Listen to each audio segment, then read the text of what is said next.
Kim Chiu at Paulo Avellino, nagbigay kulay Pinoy sa What's Wrong with Secretary Kim. Nagsimula na ang pinakahihintay na teleserye na nagdudugtong sa dalawang bituin ng showbiz, Kim Chiu at Paulo Avellino. Sa remake ng sikat na Korean drama, What's Wrong with Secretary Kim, nadagdagan ng Pinoy flavor ang bawat eksena.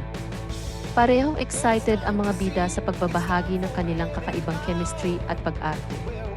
Ayon kay Kim, isang malaking karangalan ang mabigyan ng pagkakataon na bigyang buhay ang karakter ni Secretary Kim sa isang Pilipinong setting.